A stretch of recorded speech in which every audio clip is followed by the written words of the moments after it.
أعوذ بالله من الشيطان الرجيم. بسم الله الرحمن الرحيم. الحمد لله رب العالمين الرحمن الرحيم مالك يوم الدين. إياك نعبد وإياك نستعين. اهدنا الصراط المستقيم صراط الذين أنعمت عليهم غير المغضوب عليهم ولا الضالين. اعوذ باللہ من الشیطان الرجیم. بسم اللہ الرحمن الرحیم. الحمد للہ والصلاة علی اہلہا اما بعد فقد. السلام علیکم ورحمۃ اللہ وبرکاتہ. کتاب برزخ کا سفر نامہ ہم آپ کی خدمت میں پیش کر رہے ہیں. پیج نمبر 173 سے گفتگو کا آغاز ہوتا ہے. ہیڈنگ ہے مرصاد کی گھاٹی. کافی فاصلہ طے کرنے کے بعد ہم ایک پہاڑی کے پاس پہنچے. ابھی ہم اس پہاڑی پر نہیں چڑھے تھے کہ پہاڑی کی دوسری جانب سے کچھ آوازیں سنائی دینا شروع ہو گئی. پہلے تو میں نے کردار سے ان آوازوں کے بارے میں دریافت کرنا چاہا، لیکن پھر سوچا کہ اوپر جا کر خود ہی معلوم کر لوں گا. میں ہانپتا اور پہاڑی کے اوپر جا پہنچا.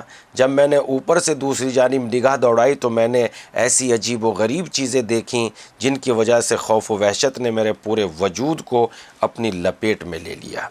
اس طرح کی تمام سڑکوں اور راستوں پر جگہ جگہ خدا کی طرف سے مقرر فرشتے اور عذاب میں گرفتار لوگ نظر آ رہے تھے.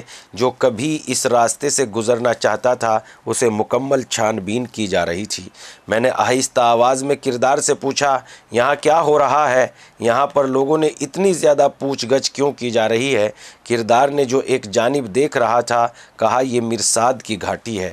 میں نے حیرت سے پوچھا، مرصاد کی گھاٹی سے کیا مراد ہے؟ اس نے کہا، مرصاد حقوق العباد کے بارے میں حساب و کتاب کا مقام ہے. جو کچھ دیر ٹھہر کر پھر بولا، کسی انسان کے قتل سے لے کر اسے تھپڑ مارنے نے، کسی کی توہین نے، کسی کی عزت پامال کرنے یا کسی کو قرض دینے جیسے کوئی بھی حق اگر تمہاری گردن پر ہے تو تمہیں گرفتار کر لیا جائے گا. میں نے ایک بار پھر اس طرح کی میدان کی طرف نظر دوڑائی تو مجھے کچھ لوگ غم و اندھوں میں ڈوبے سر جھکائے زمین پر بیٹھے ہوئے دکھائی دیے. ان کی گردنیں اتنی وزنی زنجیروں میں تھی کہ وہ ہلنے اور جلنے سے بھی قاصر تھے. کچھ اور لوگوں کے پاؤں زنجیروں میں جکڑے ہوئے تھے اور انہیں انتہائی تنومند اور قوی الجثہ عذاب کے سپاہی گھسیٹ رہے تھے. کچھ اور لوگ حیران اور سرگرداں اس جنگل و بیاباں میں ادھر ادھر گھوم رہے تھے. انہیں آگے جانے کی اجازت نہیں تھی. کبھی اچانک کسی سپاہی کی آواز فضا میں گونجتی کہ فلاں شخص آزاد ہے اور اب وہ یہاں سے آگے جا سکتا ہے. اس پر وہ شخص خوش ہو جاتا اور مدت و عذاب اور سرگردانی میں مبتلا رہنے کے بعد اپنے باقی ماندہ سفر کی طرف روانہ ہو جاتا.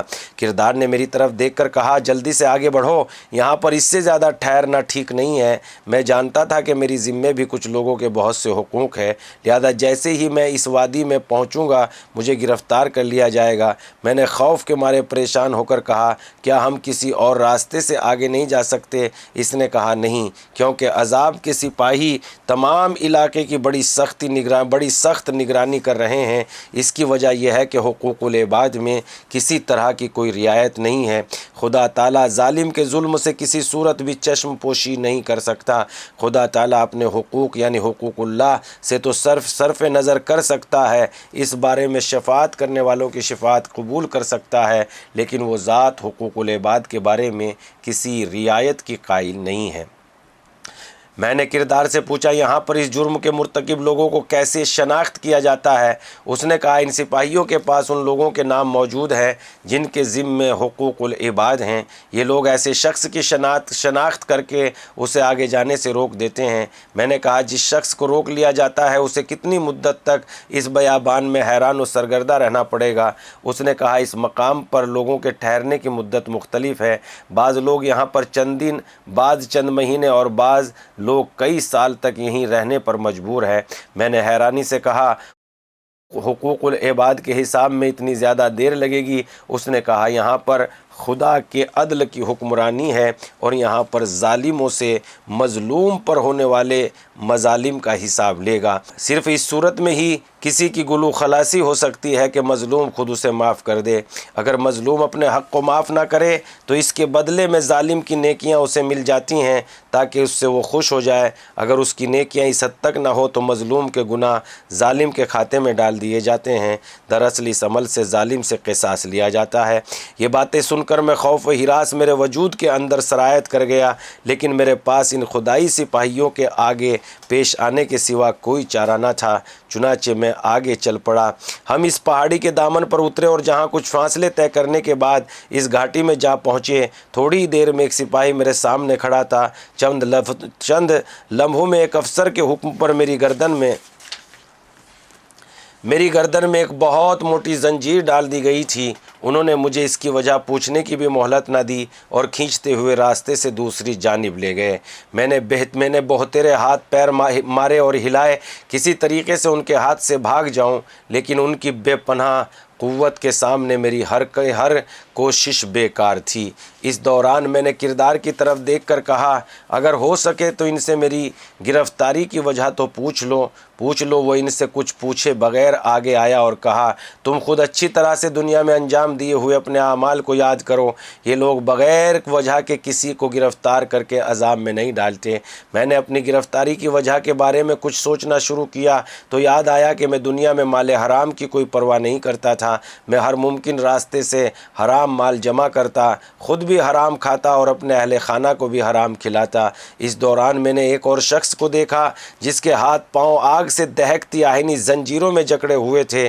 وہ مسلسل چیخے ہوئے کہہ رہا تھا، مجھ پر لعنت ہو، آج مال حرام کی وجہ سے میں اتنے سخت عذاب میں گرفتار ہوں۔ ایک اور جانب چند لوگ ایک اور شخص پر حملہ آور ہو کر اس سے اپنا حق طلب کر رہے تھے اور کہہ رہے تھے، ہمارا حق دیے بغیر تم یہاں سے نہیں جا سکتے۔ یہ مرصاد کی گھاٹی ہے جہاں پر حق سے محروم کو ان کا حق دلایا جائے گا۔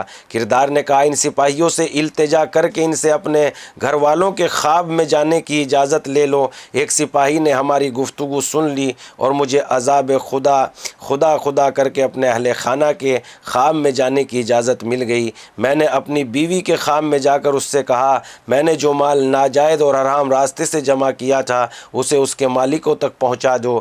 میری بیوی اور اولاد کو یہ مال واپس کرنے میں کچھ عرصہ لگا۔ انہوں نے کسی نہ کسی طرح سے مالکوں سے اس بابت معافی بھی لے لی۔ جس مال کے مالک نہ مل سکے اسے اس کے مالکوں کی جانب سے بطور صدقہ مستحقین کو دے دیا۔ اس طرح سے میرے عذاب میں کمی واقع ہوئی اور کافی مدت عذاب میں گرفتار رہنے کے بعد مجھے یہاں سے رہائی حاصل ہو گئی۔ ناظرین، ہماری گفتگو پیج نمبر 173 سے شروع ہو کر پیج نمبر 177 پر تمام ہوتی ہے، مگر پھر وہی کہیں گے کہ آپ ان نورانی باتوں کو، آخرت کی تیاریوں کو، آخرت کے لیے بیدار ہونے والوں کے لیے آگے بھیجتے رہے تاکہ دوسروں کے لیے بھی یہ نصیحت سرمایہ ہدایت بن جائے۔ انشاءاللہ پھر آپ کی خدمت میں حاضر ہوں گے اگلے پروگرام میں۔ خدا حافظ۔